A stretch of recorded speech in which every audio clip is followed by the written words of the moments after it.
by using the mobile phone. We've actually proved to date with people like GSM World, there's actually 3.8 million to a billion GSM handsets in the globe today. So you're more likely to have one of these than you are access to the internet or a computer. The other thing we've done actually a couple of polls as well.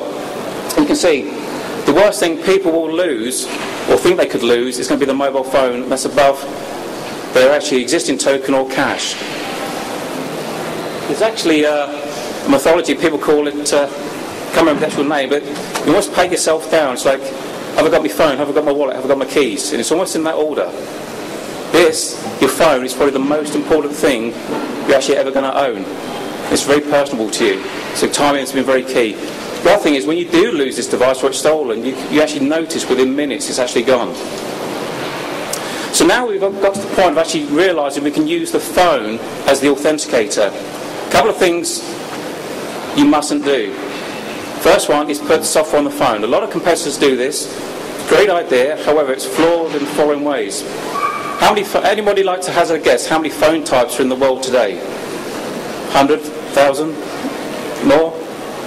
Yeah, I don't think anyone really knows. As soon as you put software onto a phone, you've got to support it as a company. How do you then look after a user who rings up and says, I have a HGC 5110i XYZ2-5 revision 3 phone, how do I generate my number? And your help desk guy goes, woo, give it to someone else, I don't want to deal with it. So don't put software on the phone as the first thing. The next way you can do it to actually deliver something to the user to log in with is to use SMS.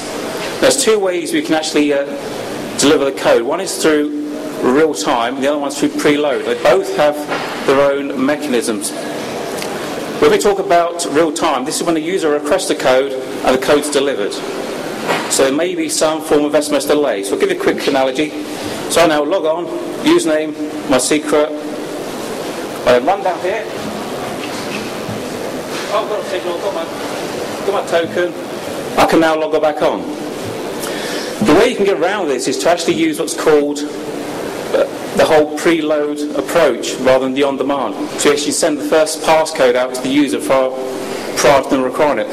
Both have their own scenarios where they lend themselves to different environments. Corporate users probably use the preloads. They have the code ready to go, and they can also authenticate with no signal. Whereas if you're looking at a banking user, the on-demand is more beneficial because they can actually demand the code when they actually require it, because they may only log on once a month. Again, snapshot from Vodafone, they actually, by their own admission, they actually state 96% of the messages are delivered in 10 seconds, which is great for 96% of your users. And this is why you need to balance, should it be on demand, should it be the preload approach.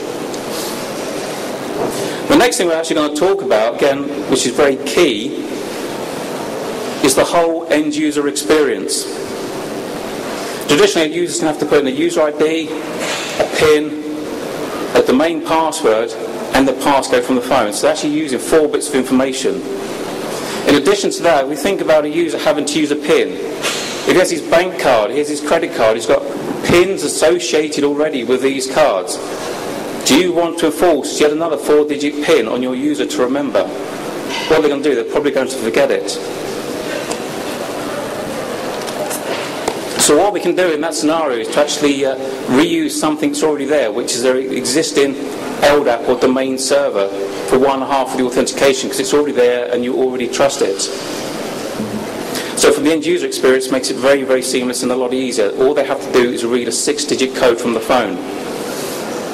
Quick example, accessing a website, user ID, your existing domain password and your passcode, and then you carry through your authentication. So it's very, very simple. All they have to do, again, read the code from the phone.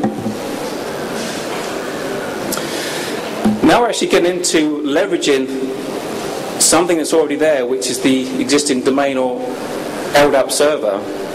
When we look at traditional deployments of token solutions, they will have to replicate, synchronize information from an Active Directory into their own database. So now you have 2 points of management. You have your existing LDAP or domain, and you have your authentication server.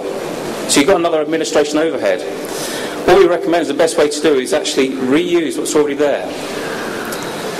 If you reuse your existing LDAP, You can support anything from Microsoft, Novell, Sun, Linux, or any other LDAP-based server. You can wrap around it, and we just reuse the existing database that's already there. By reusing existing attributes within that directory server, we don't have to have additional hardware, additional operating systems, additional applications deployed within your network. And also, to show due diligence, you should encrypt the information. Now, just to take the stage further, now we're actually realizing we're on the role of using an LDAP server as the user repository. When we come to replication, people like Microsoft, Sun, Novell could do a far better job than any token vendor in the globe today on replication. They've invested millions developing these systems. They've got a much larger scale deployments than any token vendor. So all we do is we just leverage what's already there.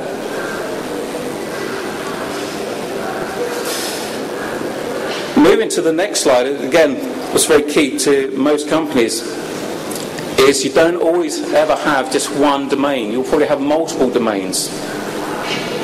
Now, what we recommend is we lead with the technology we have, is to actually have a multiple domain support. So we have 3 different domains, we have 3 different users.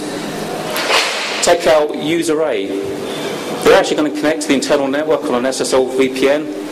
At this point, we can actually send the request via the radius or a web protocol to the authentication server. At that point, we can then do the lookup for that user in the appropriate domain, because that's where we're storing the user information and the passcodes. And if it's correct, we can send an access accept, access denied message, and obviously the code to then log the user on. Similarly, we can take the next user, who could be a business partner. This time we actually have a separate domain for these users. So again, they will have a different ingress point into the network, or maybe through a web portal. Again, the authentication request is sent through the authentication server. We do the lookup into the actual partner domain, check for the user ID and the passcodes, etc., and then send the access accept, access denied messages. If it's an accept, we send the passcode. Users can then finish off the logon experience. Now, we can actually take this a stage further, because not only can we support all the main players of LDAP, as in Microsoft, Novell, Sun, Linux, etc., we also can support Microsoft Atom or Active Directory, Lightweight Directory Services. Now, this is a cut-down directory server, and what it allows you to do is have a separate instance of a user database. In the last 12 to 18 months, we've had a lot of e-commerce type deployments, and they're actually doing this to date. So in this example, users authenticate, authentication request sent through to the server. Now this time we actually look up in a customer Active Directory application mode instance. So you can have multiple instances for different companies. And again, carry the authentication, log the user on. So just want to quickly finish up. When we actually talk about deploying users, especially 5,000-10,000 user plus, we have deployment wizards, so we can actually deploy users on the mobile number or email if you don't have their mobile number, and get them to enroll. And again, the statistics we have, we can actually do in excess of 300 users per minute. So when you're looking at large-scale deployments of 5,000-10,000 users plus, it's a matter of minutes, if not hours, to actually do this. If you compare that to token technology, you'd probably be talking months. So just to summarise, easy to use, got to be accepted by the end user community. It's got to be easy to administer and deploy, reuse something that's already there. And it's got to be resilient. Again, leverage the technology that you've already have in place and paid for. So, just to finalise, we're on booth 47. We're going to have a number of live demonstrations. So anybody who'd like to come through and talk about the technology afterwards, please do so. And thank you for your time.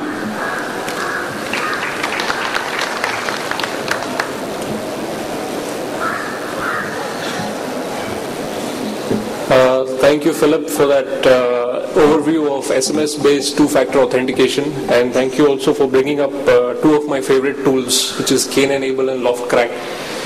Numerous passwords have been cracked over the years using those tools. Also, given the density, in India, I don't know if you know this, but we don't carry one mobile per person. Typically, we carry one mobile per pocket per person. So that's like 2 mobiles per person, each of us.